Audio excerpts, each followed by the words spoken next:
और झटका दौड़ा पापी ने हर पल में बताऊं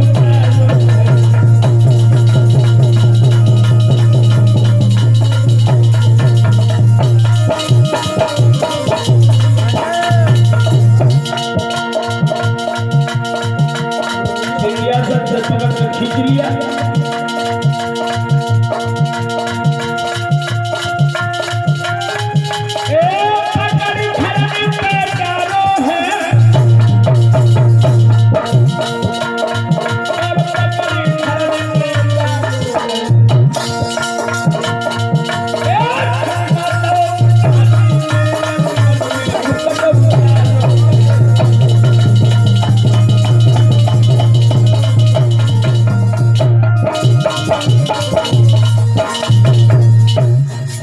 पकड़ के हाथ सिंहासन से खींच करके नीचे डाला और मुकुट उतार करके अपने सिर पर लगा लिया और सिंहासन पर जा करके बैठ गया। सभा के लोगों, आज से राजा मैं हूँ, दिखाई दे रहा राजा। और सुनो, बताओ महाराज। नियम कानून सब नए होंगे लागू। और क्या, जब नई सरकार होगी तो नए नियम होंगे। एम्बुलेंस का नाम बदलाओ, सब नाम बदलाव के लिए दिए। हरियाणा कश्यप को लेकर साउंड सर्विस को बंद करवा दो। पर तो कथा कैसे पढ़ी हो? परमिशन लो ना, बिना परमिशन के अब कथा भी नहीं होती है। तो धर्म का कार्य के लिए परमिशन लेनी पड़ती है राज्य में। कहने लगा आज से हमारे राज्य में ये कुछ नहीं होगा। तो क्या हुई? भगवत प्रेमियों, पड़े पड़े उग्रसेन कहने लगे, नीच, यदि हम जानते कि तू ऐसा पापी निकलेगा, जब तू छोटा था ना, छोटा तुझे दूध में जहर दे करके मार देता। हमारा नाम छोटा नहीं था। कंस कहने लगा, ए बुड्ढे, बुढ़ा हो गया मंत्री जी महाराज, इसकी जबान बहुत चलती है, क्या करें बताओ इस बुड्ढे को। ले जा इसको जेल खाने में डाल दो। ये बुड्ढा बहुत बोलता है। पड़ा रहेगा तो इसकी अकल ठिकाने से आ जाएगी। भगवत प्रेमियों, कंस ने उग्रसेन पिता को जेल खाने में डलवा दिया। उग्रसेन के छोटे भाई देवक थे और देवक की लड़की देवकी थी। कंस अपनी चचेरी बहन से बहुत प्यार करता था, बहुत चाहता था वो अपनी बहना को। कंस ने इधर विवाह किया। राजा जरासंध ने अपनी दोनों बेटियां अस्थि और प्राप्ति भक्त कंस को विवाह दी। तो जरासंध की लड़कियां कंस की रानी बनकर के भक्त महलों में आ गई। श्री सुखदेव जी समझा रहे हैं, परीक्षित राज, धीरे धीरे समय व्यतीत हुआ। एक बार की बात, कंस महलों में गया तो कंस की रानी अस्थि प्राप्ति अपने पिया से बोली है, नाथ तुम्हें कुछ ख्याल है? क्या हुआ? ये बताओ, क्या अपनी बहन को कितना चाहते हो? ये भी कोई बताने वाली बात है? क्या हुआ मेरी बहन को? हुआ कुछ नहीं। क्या रोटी नहीं खाती क्या? नहीं, रोटी तो बहुत खाती। फिर क्या बोली है वो रानी कंस से? अरे रानी बोली, ओ सैया,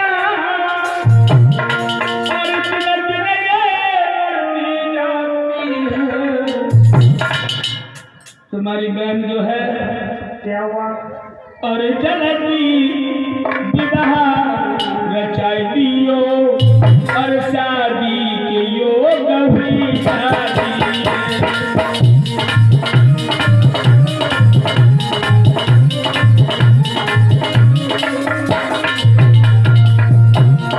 जलती विवाह रचाई दियो शादी के योग हुई शादी है।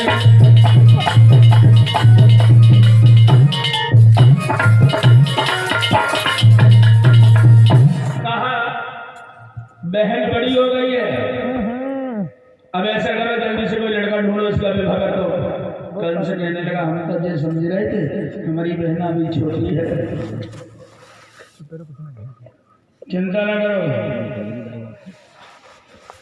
और वो कंस दरबार में आया और आकर के उदास होकर के बैठ गया। अब मनी मन में सोचने लगा हमारी बहना के लिए लड़का अच्छा होना चाहिए, और लड़का कहाँ ढूंढा जाए, घर भी अच्छा हो, बर भी अच्छा हो। और बैठा बैठा सोच रहा है, हर लड़की वाला सोचता है यही, हर लड़की वाला सोचता है कि घर भी अच्छा मिले, बर भी अच्छा मिले। लड़की वाले लड़के को ढूंढने जाते हैं, 10-10 जोड़ी जूता फाड़ के चले आते हैं, लेकिन लड़का नहीं मिल रहा। कोई न कोई कमी निकल आती है। घर अच्छा होगा तो बर अच्छा नहीं होगा, बर अच्छा होगा तो घर अच्छा नहीं होगा, और घर बर दोनों जिस लड़की को मिल जाते हैं, घर भी अच्छा मिलता, बर भी अच्छा मिलता है। अरे दुनिया की वो सबसे बड़ी भाग्यशाली लड़की होती है।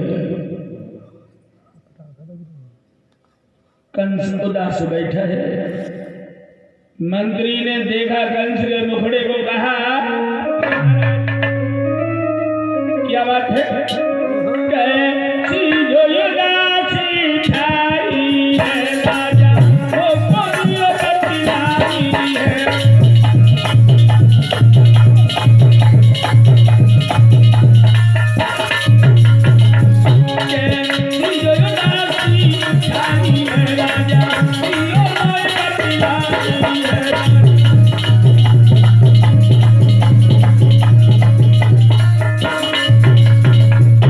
बोलो महाराज क्या बात है। कंस कहने लगा क्या बताएं, बहन शादी के लिए हो चुकी है, तो लड़का मेरी नजर में नहीं है कोई। एक बताएं, कौन से 4-10 बताएं। मंत्री वो 1 लाख वाला, 2 लाख वाला, 4 लाख वाला, 10 लाख वाला, बताओ कितने वाला लड़का तो बताएं? क्या तुम्हारी नजर में लड़का है? बिल्कुल। तुम जानते हो क्या? हमारी बहन के लिए लड़का कैसा होना चाहिए? कैसा होना चाहिए? तुम्हें नहीं मालूम? ना आप बताओ पहले, बहन आपकी है, पसंद आपकी, बताओ कैसा लड़का चाहिए? देखो लड़की से लड़का अच्छा होना चाहिए, घर भी अच्छा हो और बर भी अच्छा हो। तो ऐसा कोई लड़के को बुला दे, देखना लो। कहाँ है वो लड़का? बस यही आपके इसी मथुरा में। इसी मथुरा में? जी हाँ।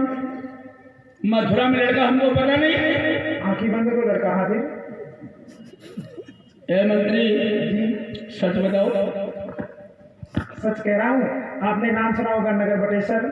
हाँ हाँ। तो सूरसेन के जो पुत्र हैं, जिनका नाम वसुदेव जी है, कैसा रहेगा लड़का? जो सूरसेन का नाम सुना, कंस कहने लगा तुम ठीक कहते हो, लड़का भी अच्छा है, सीधा साधा है। बहुत सीधा साधा, जितनी सीधी कारें होती है। ऐसा लड़का मुझे मिलेगा भी नहीं। बिल्कुल महाराज। है मंत्री महाराज उस वसुदेव को इसी वक्त बुलवाया जाए। ये हाजिर है महाराज जी। दाढ़ी भी अच्छी है। आज भोजराज कंस दरबार में बैठा हुआ है। वसुदेव जी आए। कंस कहने लगा ए वसुदेव, जी महाराज हम तुमसे कुछ कहना चाहते हैं। बताइए। हम अपनी बहन का विवाह तुम्हारे साथ में करना चाहते हैं। बोलो मंजूर? मंजूर। पास हो गया। वैसे डर की वजह से हिम्मत किसकी है सो ना मंजूर कर दे। डर की वजह से ना महाराज, अपने मन से मैंने किया है। अरे ना मंजूर करने वाले को फांसी का फंदा है। तो तुम शादी के लिए तैयार हो? जाओ शादी की तैयारियां की जाएं।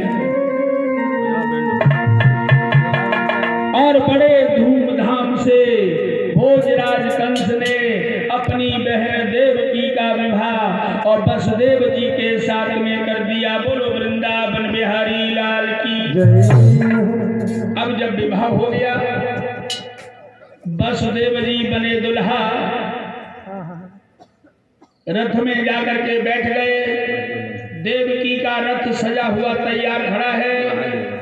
देव की बनी दुल्हनिया खड़ी है और रो रही है। वो कहीं तो मैया के गले से लग करके रोती है, कहीं पिता के गले से लग करके रोती है। अब क्या बोली है?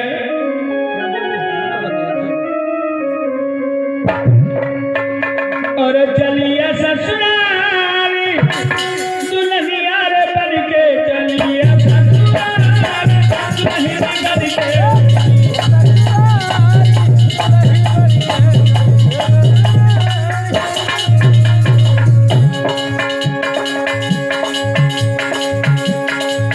और वो लड़की मैया के गले से लग करके रो रही है। अपनी अम्मा से बोली, माँ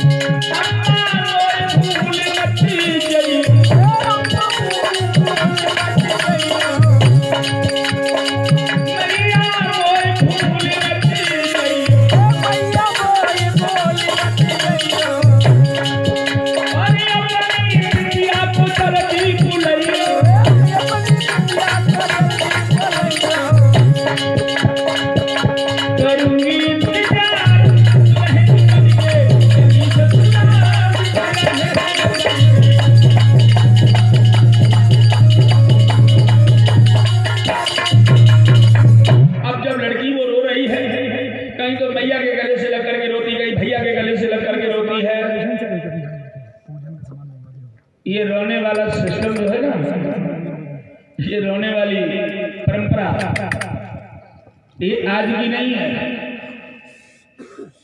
रोने वाली परंपरा आज की नहीं है। ये रोने वाली परंपरा भक्तवाद से शुरू से चली आ रही है।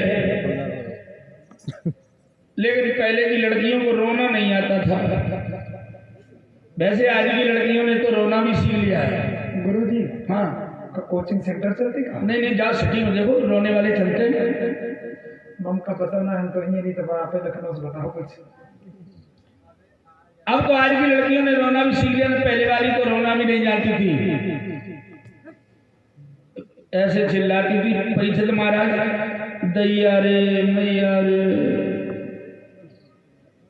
रो रही है वो। हर लड़की रोती है, ससुराल को जाती है तो वक्त। लेकिन एक बात बताएं, पुराने जमाने वाली लड़कियां ससुराल को जाती थी, पुराने जमाने वाली। आज की लड़कियां कहाँ जाती ससुरे? आज तो ससुराल जाती। फर्क कितना है, तब ससुराल अंतर कितना है? पहले की लड़कियां जब ससुराल को जाती थी तो दिल से रोती थी, और आज की लड़कियां दिमाग से। गुरुजी, ससुराल में हमें फर्क नहीं लगा, क्योंकि पहले सास कहती थी, अब हो सकता थोड़ा फर्क हो गया तो मदरुल्लाह कहती है। मदरुल्लाह। पुराने जमाने वाली लड़कियां ससुराल में जाती थी और तो दिल से रोती थी, और आज की लड़कियां दिल से नहीं रोती हैं। माइंडेड लड़कियां ना आजकल। आज की लड़कियां बहुत दिल से नहीं, दिमाग से रोती हैं। लिखा पढ़ा समाज भी। अब पहले वाली दिल से कैसे रोती थी कि जब ससुराल में जाती थी तो उनका 1 महीना हो जाए, 2 महीना है जाए, 3 महीना है जाए, 4 महीना हो जाए। उन लड़कियों को यही पता नहीं होता था मेरे घर में कमरा कितने हैं, दरवाजा कितने हैं, क्योंकि 4 महीना तक पहले वाली बेहोश ही पड़ी रहती थी। और आज की लड़की की बारात हो और जब विदाई होती है ना, तो 1 किलोमीटर गांव से, सिर्फ 1 किलोमीटर गांव से उनकी गाड़ी 1 किलोमीटर निकल ना पाई और धीरे से बोली, सुनो, ये बताओ, चुप पागल बोल रही है, क्या पूछ रही है? अरे ये पूछ रही हूँ, ये बताओ हमारी अम्मा ने तुमको रुपया कितने दिए? पहले से आज में अंतर कितना हो गया। अब आप लोग सोच रहे होंगे लड़की दिमाग से कैसे रोती है। भक्तों, मेरा कथा का प्रोग्राम चल रहा था, यहाँ इधर नहीं, हमारे यहाँ तो दिन में भागवत होती है, रात में नहीं होती है, उधर सिर्फ दिन दिन कार्य चलता है। तो भागवत हो रही थी और उसी मोहल्ले में जिसमें भागवत बैठी थी, और उसी मोहल्ले में एक लड़की की शादी थी। तो भक्तों, जब विदाई का नंबर आया तो उसका भैया अपनी बहन को उठाए कंधे पर और कार में बिठाने जा रहा था। और जब वो कार में बिठाने जा रहा था तो वो लड़की रो रही थी। हर लड़की रोती है, और वो भी रो रही थी। और जब रो रही थी तो क्या कह रही थी? परिषद महाराज, अरे मेरी मैया रे, मेरे पास पे मोबाइल रहेगा रे।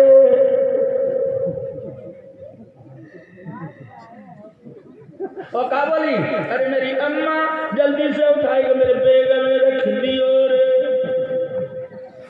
रोती जा रही है। आज की लड़कियां रोती भी जाती हैं और मन में जो सोचती जाती है, खाए का से सामान बना रहेगा, सब दहला के तो रोती जा रही है, सोती जा रही है। पहले से आज विभाग का इतना फर्क हो गया, लेकिन नहीं, अरे वो देव की फूट फूट करके रो रही है। छूटी गयो मेरो देश, दिल में सोचूं छूटी गयो।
लड़की जब ससुराल को जाती है तो माता पिता शिक्षा देते हैं। ये माँ और पिता का कर्तव्य होता है। हर माता पिता का कर्तव्य है। लड़की जब ससुराल को जाएगी तो माता पिता शिक्षा देंगे। तो देवकी को क्या शिक्षा दी जा रही है? देवकी से कहा माता पिता ने, बेटी तुम ससुराल को जा रही हो तो क्या शिक्षा दी जा रही है? सास ससुर की सेवा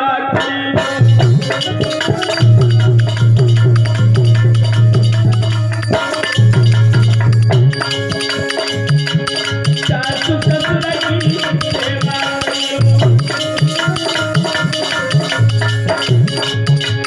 पतिया क्या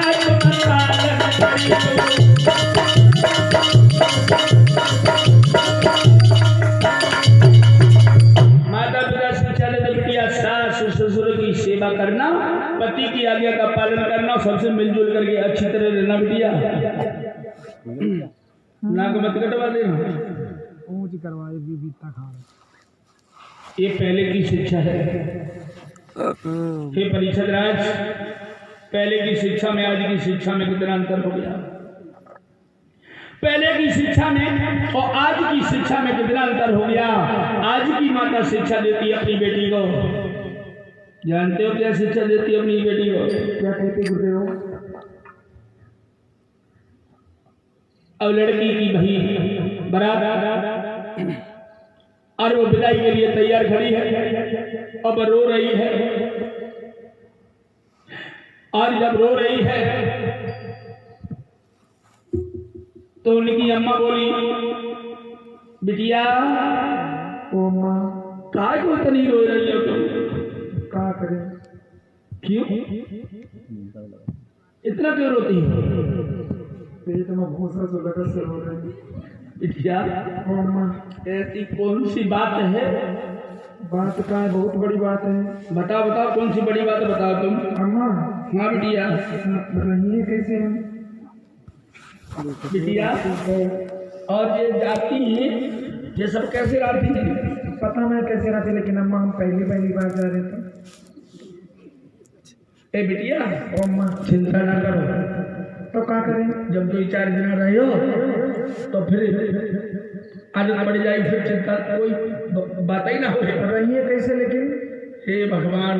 ए बिटिया, तुम बात बताओ, डराती काय के लिए? बात अम्मा बताओ हुआ देंगे। हाँ तो सासुलियों मिली, नंदों मिली, तो अम्मा बताओ अगर सासुलिया कुछ कही तो? ए बिटिया, ओ एक बात बताएं, का पहले तुम दब के मत रहियो काऊ से। दबके हम कह रहे हमारे नहीं, बिल्कुल दबना मत। ऐसे वैसे की लड़की नहीं लाया, 5 लाख रुपया मोटरसाइकिल नगद दिए। ठीक है बिटिया? दबना नहीं। हाँ लेकिन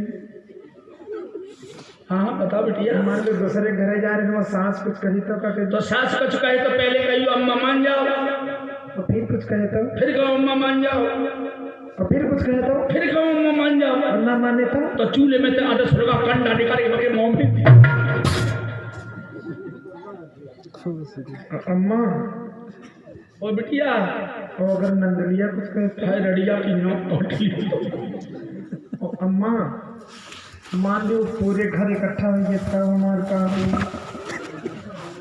ए बिटिया, पहले एक एक करके निबटो समझ है। और जो सब इकट्ठा हो गया सब इकट्ठा का हो जाए। मान लो इकट्ठा हो गया तो बिटिया जो मोबाइल उठाओ, बेग अभी चुपचाप डाल लियो, कहो बताइयो मत। तो अम्मा फोन कर दियो। अम्मा हाँ बिटिया, मान लो मोबाइल की नेटवर्क चलेगी तो? अम्मा अम्मा आलू भरता देखियो, को जाने ना तो आलू भरता है कि किसान हुआ है। बिटिया ओ अम्मा तुम ठीक कहती हो, अगर कहूँ मोबाइल पर नंबर न लगो तो हमारी बिटिया मारी जाइए।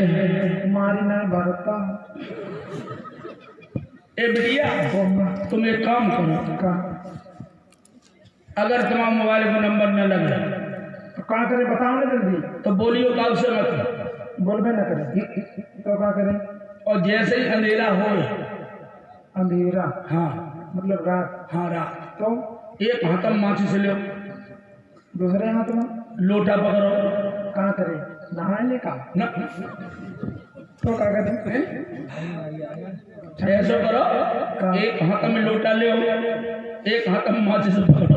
अम्मा हाँ वह इतनी ठंडी ना हो रही, कहाँ ताप ले बाहर के? नहीं, बाहर का कपा के छप्परा में लगाइयो, आग लोटा पकड़ियो, हाथ में नहीं करियो, किनारे के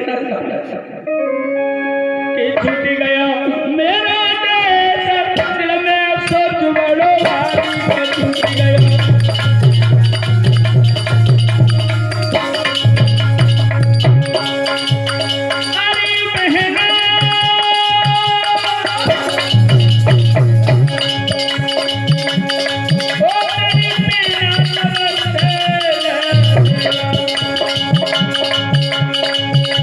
बड़े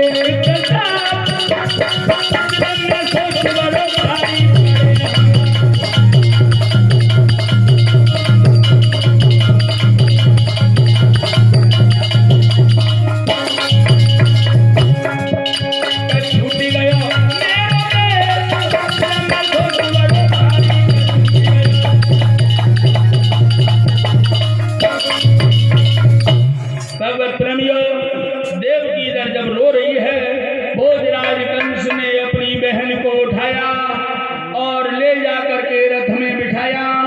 खुद सारथी बन करके अपने बहन बहनों को रथ में बिठा करके चल देता है।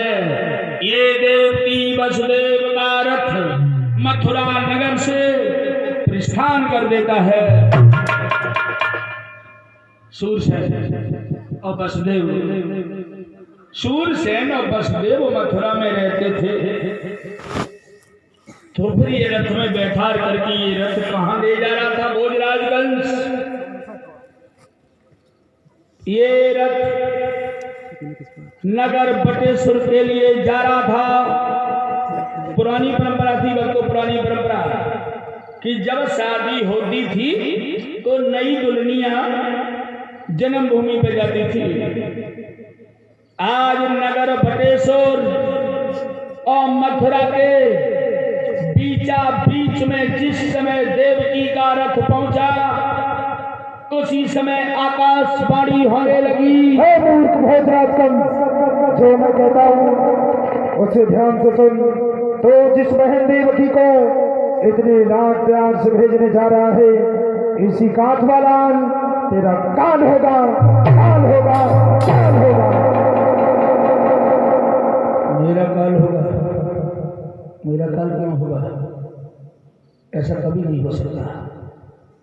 फिर उसने रथ आगे को बढ़ा दिया। फिर आकाशवाणी हुई। हे मूर्ख भोजराजगंज, जो मैं कहता हूँ उसे ध्यान से सुन। तो जिस बहन देवकी को इतने लाड प्यार से भेजने जा रहा है, उसी का आठवां रान तेरा काल होगा, काल होगा, काल होगा। मेरा काल कभी पैदा नहीं हो सकता। मैंने किसी का क्या बिगाड़ा है सो मेरा काल होगा? नहीं, ऐसा नहीं। फिर रथ लेकर के चला। जैसे रथ लेकर के फिर चला, फिर से आकाशवाणी हुई। हे मूर्ख भोजराजगंज, जो मैं कहता हूँ ध्यान से सुन। तो जिस बहन देवकी को इतने लाड प्यार से भेजने जा रहा है, उसी का आठवां रान तेरा काल होगा, काल होगा, काल होगा। रथ रोक दिया, मेरा काल पैदा होगा। तलवार हाथ में ले ली, मेरा काल होगा। अरे होगा कैसे? पकड़े देवकी के केस और क्या किया है?